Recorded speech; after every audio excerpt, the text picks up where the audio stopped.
Bismillah, alhamdulillah, Allahumma salli ala Muhammadin ibni Abdillah wa ala alihi wa sahbihi wa mawala, amma ba'du. Saya Ahmad Zaini MAG, salah satu dosen tetap di program studi ilmu Al-Quran dan Tafsir Universitas Muhammadiyah Cirebon. Pada kesempatan ini saya akan menjelaskan tentang rencana pembelajaran semester pada salah satu mata kuliah yang saya ampu, yaitu Manahijul Mufassirin atau metodologi penafsiran. Ada 4 pokok atau poin utama dari RPS yang akan saya sampaikan. Pertama, deskripsi mata kuliah. Yang kedua, cakupan bahan kajian. Yang ketiga, pendekatan dan metode pembelajaran. Yang keempat, asesmen. Mengenai deskripsi mata kuliah, penafsiran itu sangat dinamis sejak era Nabi hingga dengan kontemporer. Para mufassir ketika menafsirkan Al-Quran itu dihadapkan pada konteks yang berbeda-beda dan berkembang dari zaman ke zaman, sehingga melahirkan ragam metode dan pendekatan. Pada titik inilah studi Manahijul Mufassirin sangat urgen dipelajari oleh mahasiswa sebagai pengetahuan awal dalam mengkaji produk-produk tafsir. Finalnya, setelah mengikuti perkuliahan mata kuliah Manahijul Mufassirin, mahasiswa akan mampu menjelaskan konsep dasar Manahijul Mufassirin. Yang kedua, mampu memetakkan perkembangan metode penafsiran di era klasik, yaitu di zaman Nabi, sahabat, dan tabi'in. Yang ketiga, mahasiswa mampu membandingkan metode-metode penafsiran di abad pertengahan. Yang keempat, mahasiswa mampu membandingkan metode-metode yang lahir di era kontemporer. Sedangkan bahan kajian yang mendukung capaian tadi itu pun tidak lepas dari konsep dasar Manahijul Mufassirin, periodisasi penafsiran dari era klasik hingga kontemporer, metode penafsiran abad klasik, metode penafsiran abad pertengahan, dan metode penafsiran abad kontemporer.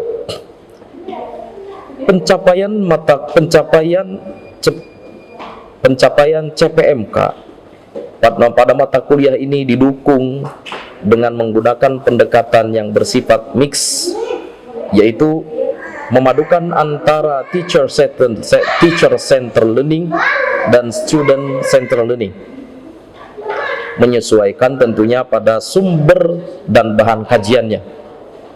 Secara teknis, teacher centered learning akan diaplikasikan dengan menggunakan strategi pembelajaran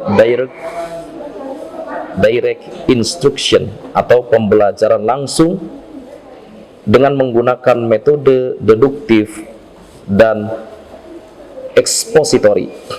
Kedua metode ini efektif untuk melakukan transfer keilmuan kepada mahasiswa terkait dengan prinsip-prinsip teoritis Manahijul Mufassirin. Sedangkan pendekatan student centered learning diaplikasikan melalui metode discovery dan inquiry ketika mahasiswa mengorganisir berbagai materi pembelajaran, baik dengan menggunakan sumber belajar berupa artikel-artikel ilmiah maupun referensi-referensi lainnya. Untuk menakar keberhasilan pembelajaran digunakan asesmen yang bertumpu pada penilaian tes dan non-tes. Sebagaimana umum dilakukan, penilaian tes itu melalui ujian tengah semester dan ujian akhir semester. Sedangkan penilaian non-tes menggunakan rubrik keaktifan mahasiswa dan rubrik penyelesaian tugas seperti halnya mereview referensi ataupun diskusi. Assessment tadi tentunya pada ujungnya adalah memerlukan presentasi dari berbagai aspek. Pertama, aspek kehadiran, presentasinya berkontribusi adalah 10%. Ujian tengah semester memiliki kontribusi 25%, ujian akhir semester memiliki kontribusi 45%, sedangkan penugasan berkontribusi 20%. Kiranya itu beberapa poin yang penting yang harus disampaikan sebagai intisari dari rencana pembelajaran semester pada mata kuliah Manahijul Mufassirin. Assalamualaikum warahmatullahi wabarakatuh. Alhamdulillahirabbil alamin. Allahumma shalli ala Muhammadin wa ala alihi wa sahbihi ajma'in. Amma ba'du. Terima kasih sahabat-sahabat sekalian sudah hadir. Gimana kabarnya? Sehat? Oh, katanya si Faisal sakit. Enggak? Udah sembuh dah? Mana? Oh ya, alhamdulillah. Kalau gitu yang lainnya dalam kondisi baik-baik saja. Ini perlu disyukuri ya. Apalagi kita akan melanjutkan pembelajaran kita mata kuliah apa? Manahijul Mufassirin.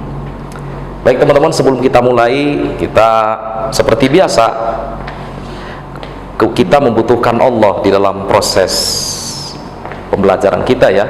Jangan lupakan Allah. Mari kita membaca basmalah. Bismillahirrahmanirrahim. Sahabat-sahabat semua,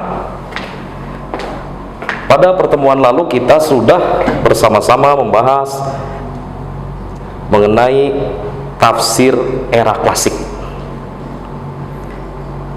Pada saat ini kita masuk ke pertemuan ke-8, namun topiknya pertemuan ke-7, topiknya topik 8 ya. Oke. Topiknya ya terkait, silakan bisa dilihat ya, dinamika metode penafsiran abad pertengahan. Dalam bahasa Arabnya, tatawur manhajit tafsir minal qarni tsalits hatta qarni tasi' al-hijri.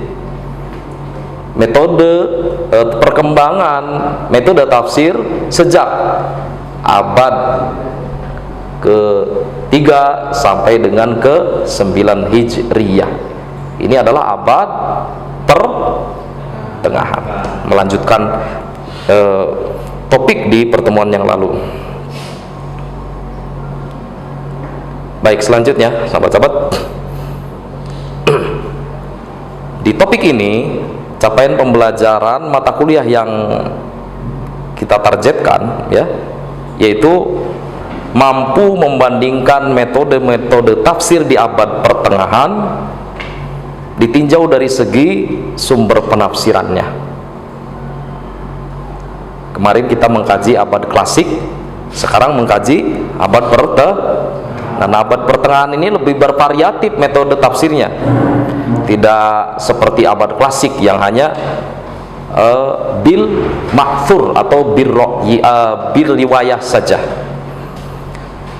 Pada topik ini materi pembelajarannya ada 2 poin utama, yaitu apa? Apa itu? Metode tafsir bil ra'yi. Bil ma'thur itu dengan menggunakan materi-materi riwayat dari Nabi Muhammad Sallallahu Alaihi Wasallam. Ya, penafsirannya yang mengandung transmisi, ya, yang di dalamnya merupakan hasil transmisi para sahabat kepada tabi'in dan seterusnya. Materi-materi hadis dari Rasulullah SAW. Walaupun demikian, tidak mesti satu ayat itu materi hadisnya adalah memang betul-betul hadis. Ya. Bisa jadi yang disampaikan oleh Nabi itu adalah menafsirkan ayat dengan menggunakan ayat yang lain. Kadang-kadang juga menggunakan tidak menggunakan ayat ya, kadang menggunakan perkataan Nabi langsung untuk menafsirkan ayat. Nah gitu ya. Baik, untuk mencapai capaian pembelajaran kita kali ini, insya Allah kita akan menggunakan dua metode ya, yaitu metode ceramah dan diskusi. Untuk metode ceramah akan saya sampaikan poin-poin utama materi kita, namun untuk diskusi, objek yang akan didiskusikan adalah review terhadap artikel yang merupakan karya saya sendiri dalam penelitian di tahun 2021, judulnya As-Suyuti wa Tijahatuhu ila Tafsir Ilmi. Itu diterbitkan di jurnal IAIN Langsa. Tahu Pak deh? Saya pengen tahu dulu, teman-teman masih ingat gak paradigma tafsir era klasik? Supaya nanti ketika kita membahas paradigma era tafsir abad pertengahan itu mudah ya, karena landasan daripada tafsir birriwayah itu kita harus paham dulu paradigma penafsiran di era Nabi, sahabat, dan tabi'in. Ya, silakan siapa yang ya. Paradigma tafsir era klasik itu metodenya dengan metode bil maksur atau dengan riwayah, yaitu kebenarannya tergantung kepada riwayah itu sendiri. Silakan. Menurut saya tafsir era klasik itu kan tafsir yang dimana otoritas kebenarannya kan ada pada riwayat. Ya. Mengapa? Karena era baik. Saya kira cukup ya.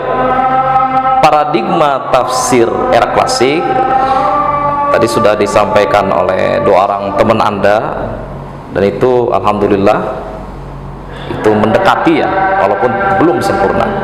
Kesempurnaan hanya milik Allah, bukan milik kita. Maka di dunia ini tidak ada yang sempurna. Jadi sahabat-sahabat semua, di dalam periodisasi dinamika metode tafsir adanya paradigma yang berbeda antar periode itu meniscayakan adanya dinamika. Saya ulang ya, perbedaan paradigma tafsir di setiap periode itu meniscayakan apa tadi? Dinamika penafsiran. Gitu. Paradigma tafsir era klasik itu bertumpu pada otoritas kebenarannya bertumpu pada riwayat. Mudah saja sih, sederhana sekali. Saat itu Nabi masih hidup, sahabat ingin memahami Quran, otomatis langsung kepada Nabi, dan otoritasnya itu terkuat dari Nabi. Kemudian begitu juga para tabi'in mengetahui tafsir Quran melalui transmisi perpindahan riwayat dari sahabat kepada tabi'in. Ya, sederhana sekali. Jadi, dan tradisi keilmuan saat itu juga belum seperti kemudian berkembang di era pertengahan. Kalau di era pertengahan itu para ulama juga kemudian berkembang di berbagai negara, kemudian menafsirkan Al-Quran dengan berdasarkan kemampuan mereka pada bidang-bidang ilmu tertentu. Semisal Imam Al-Farra, itu beliau berada pada periode pertengahan, menghasilkan tafsir yang bernama Ma'anil Quran dengan pendekatan linguistik. Selain itu ada Zamakhsyari, juga linguistik. Nanti ada versi penafsiran dengan bercorak fikih seperti Ahkamul Quran karya Al-Qurtubi dan Al-Jassos. Jadi semakin kompleks ya. Itulah karena apa? Karena Nabi memang sudah tidak ada, sumber utama penafsiran sudah tiada. Nah, dan kemudian ulama juga berbeda pendapat. Sebetulnya Nabi sudah menafsirkan seluruh Al-Quran atau Belum. Nah, dengan bukti bahwa para ulama, para mufassir itu kemudian berdebat mengenai penafsiran Al-Quran dengan beragam corak, itu artinya menunjukkan di zaman Nabi itu Nabi tidak memberikan penafsiran secara keseluruhan. Kalau secara keseluruhan itu diberikan, berarti kan tidak perlu ulama repot-repot ya untuk menafsirkan, tinggal merujuk hadis Nabi, selesai kan. Cuman kelemahannya untuk penafsiran dengan diriwayat setelah diteliti oleh ulama, ya bisa jadi mengandung hadis atau riwayat yang lemah. Itu problem akademisnya di situ. Baik. Next ya. Metode penafsiran bil ma'thur dan bil ra'yi ini secara peta konsepnya dia merupakan bagian dari metode penafsiran berdasarkan sumber penafsiran, sumber ya, materinya apa itu loh ya. Bil ma'thur jelas materinya adalah riwayat, sedangkan bil ra'yi adalah materinya ilmu-ilmu yang dikuasai oleh mufassir kemudian dijadikan bahan untuk mengeksplorasi Al-Quran. Sedangkan tafsir bil ra'yi secara definitif, ar-ra'yi sendiri itu artinya akal, pendapat. Secara istilah ya berarti penafsiran Al-Quran dengan menggunakan pendapat atau ijtihad. Ini lumayan lebih kompleks kerjanya kan dibandingkan tafsir bir riwayah. Kalau bir riwayah tinggal nengok hadis Nabi, ada silsilah sanadnya, cukup cantumkan kan berapa hadis, pamanya ada 100 ya dicantumkan. Nanti tinggal si penafsir itu memberikan catatan-catatan, biasanya seperti Imam At-Tabari juga begitu. Nah, contoh kitabnya Ma'anil Quran, Mafatihul Ghaib, karya Imam Ar-Razi. Baik, dari anda pendasaran lebih baik kita lihat langsung kitabnya ya. Tadi ini secara definitif, mari kita lihat karya mereka. Baik, terbaca tidak ya? Nah, baik, coba lihat, anda bandingkan. Coba saya tanya ya, yang sebelah kanan ini termasuk kategori tafsir bir riwayah atau bil ra'yi? Alasannya kenapa? Karena di dalam matan hadisnya ada hadatsana dan ada matan hadisnya. Berarti jelas penafsir ini menggunakan materi hadis yang dilengkapi dengan silsilah sanad sebagai penafsiran. Paham tuh? Coba kita lihat lebih detail lagi ya. Ini membahas apa sih? Ayat apa? Ihdinas siratal mustaqim ya. Mohon maaf, seharusnya saya pakai gitu ya, tapi tidak apa-apa lah ya. Nah, Al-Imam At-Tabari ini saya hanya contoh saja, sebetulnya masih banyak hadis-hadis yang dia cantumkan ketika menafsirkan ihdinas siratal mustaqim siratal ladzina an'amta 'alaihim ghairil maghdubi 'alaihim waladdallin. Tapi saya cantumkan beberapa riwayat saja sebagai contoh. Yang pertama misalkan dia mengatakan haddatsana Ahmad dan seterusnya, lalu matanya qala, siapa yang berkata? Ali. Qala, Ali berkata, ini sahabat Nabi, as-siratul mustaqim kitabullah. Siratul mustaqim adalah kitab Allah. Jadi ihdina, tunjukkanlah kami as-siratul mustaqim pada kitab Allah. Selesai, sudah. Enggak pakai aspek bahasa, enggak juga pakai aspek filsafat, enggak, ya kan? Sesuai bunyi daripada matan hadisnya saja. Yang kedua juga demikian. Ternyata ada kesamaan dengan riwayat yang kedua itu ya. Yang baris ketiga itu. An Abi Wa'il qala Abdullah as-sirat al-mustaqim kitabullah. Ini sama berarti. Nah, yang agak berbeda pada riwayat yang ketiga yang dicantumkan oleh Imam At-Tabari ya, ihdinas siratal mustaqim qala al-islam. Siratal mustaqim itu Islam. Baik, sampai di sini paham? Oke, baik. Yang kedua, kalau itu adalah tafsir bil ma'thur, bil riwayah, berarti ini tafsir bir ra'yi. Ya, kita sedang bandingkan, mau apa lagi? Pasti nggak ada kecuali bir ra'yi. Nah, ini merupakan cuplikan atau nukilan yang saya nukil dari kitab Tafsir Mafatihul Ghaib karya Imam Ar-Razi. Ini saya sengaja mengambil penafsiran ayat di ayat yang sama. Ihdinas siratal mustaqim, siratal ladzina an'amta 'alaihim, ya. Ternyata di dalam penafsiran Al-Imam Ar-Razi agak berbeda. Dia tidak menggunakan, memang berbeda ya, tidak menggunakan materi hadis, tapi menggunakannya historis. Karena di situ jelas sekali penafsirannya, ya, yadullu ala imamati Abi Bakar radhiyallahu anhu, bahwa yang dimaksudkan jalan yang lurus as-siratal mustaqim, jalannya orang-orang yang diberi nikmat, maksudnya adalah jalannya Abu Bakar As-Siddiq.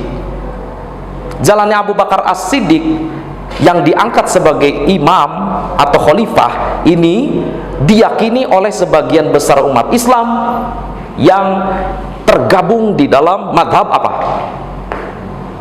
Kalau ada madhab Syiah, lawannya adalah Sunni. Sunni itu mengakui kepemimpinan Abu Bakar. Ini jelas sekali menguatkan akidah atau teologi Sunni yang meyakini bahwa Abu Bakar dengan mengikuti kepemimpinan Abu Bakar itu jalan yang lurus. Jadi maksudnya aspek teologis ini. Oke, tafsir bir ra'yi itu mempertimbangkan berbagai informasi dan pengetahuan di luar riwayat.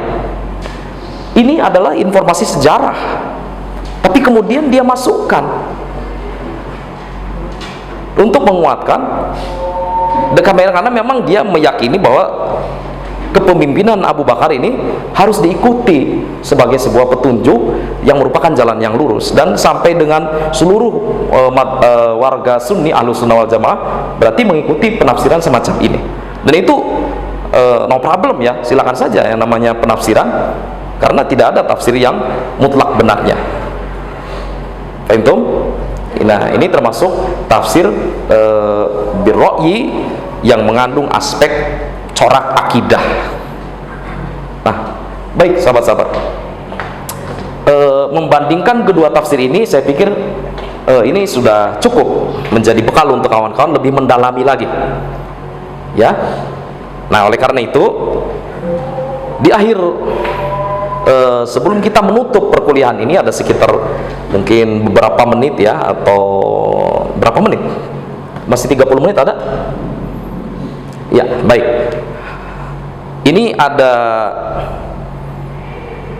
artikel yang merupakan tulisan saya yang di dalamnya mengkaji penafsiran Imam Suyuti yang tadi sempat kita bahas, bahwa Imam Suyuti punya tafsir Ad-Durrul Manthur, ya, dan juga ada tafsir yang lain Qutful Azhar yang itu penafsirannya bir riwayah.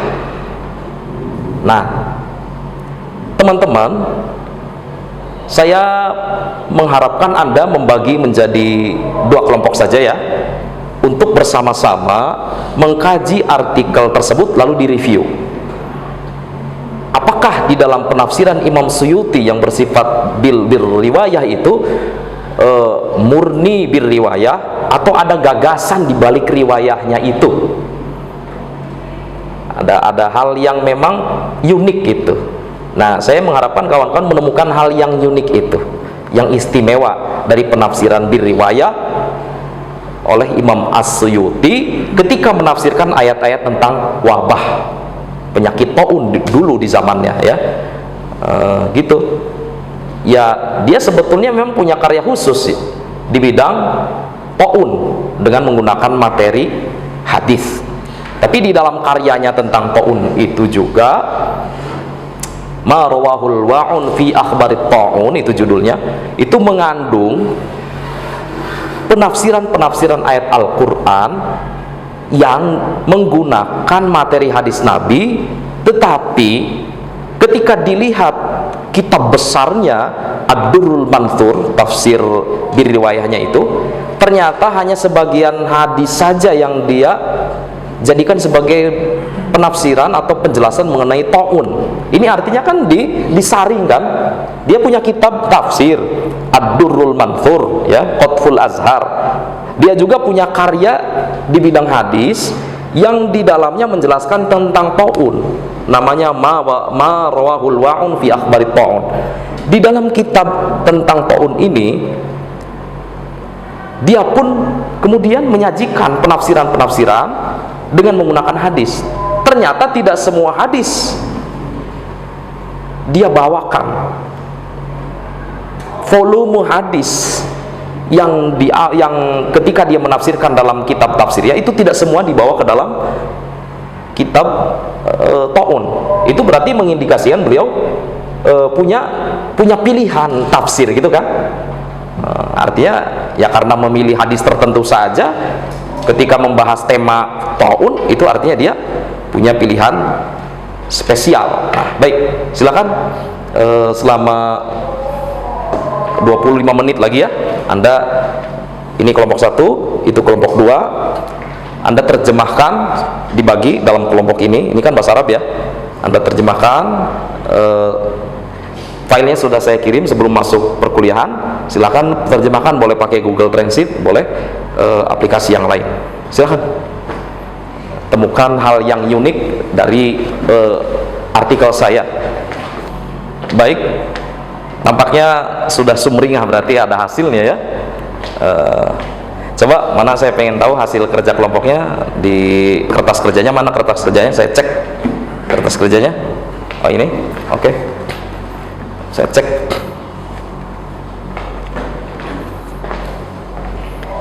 Baik, ini yang ditulis coba sedikit disinggung oleh siapa? Angel. Apa? Historis. Oke, menurut Angel katanya, jadi teman-teman dari kelompok yang sebelah sini, dia menemukan hal yang unik berdasarkan apa yang saya tulis dalam artikel berjudul As-Suyuti wa tijahatuhu ila at-tafsir al-ilmi, ya, dirosah fi tafsiri ayatil waba. As-Suyuti dan kecenderungan tafsir ilmi, studi ayat-ayat, penafsiran ayat-ayat wabah. Jadi yang saya teliti dari penafsiran Imam Suyuti itu ayat-ayat wabahnya. Nah, ternyata ada kecenderungan ilmiahnya. Nah, dituliskan oleh kelompok sini bahwa kecenderungan diantaranya adalah walaupun menggunakan materi hadis sebagai bahan atau penafsiran ya, sebagai bahan penafsiran, ternyata dia memilih hadis yang digunakan untuk merekonstruksi sejarah. Oke, merekonstruksi aspek historis. Saya kira jawabannya cukup mendekati ya. Misalkan ketika dia berkata di sini, ketika saya tuliskan di sini ya. Baik, terima kasih Anda sudah mengikuti perkuliahan di siang menuju sore ini. Ya, insya Allah apa yang saya sampaikan akan sangat bermanfaat sekali, dan tolong ini jadikan sebagai bahan untuk melakukan riset ya. Anda membuat artikel dan seterusnya. Sengaja saya hadirkan artikel karya saya ini, hasil penelitian, dan ini hasil daripada hibah riset tahun 2021 ya, Sintanya 3. Nah, ini untuk motivasi Anda bahwa Anda harus berkarya gitu. Terima kasih, saya kira itu saja cukup. Mohon maaf atas segala kekurangan, dan mari kita ucapkan hamdalah. Alhamdulillah.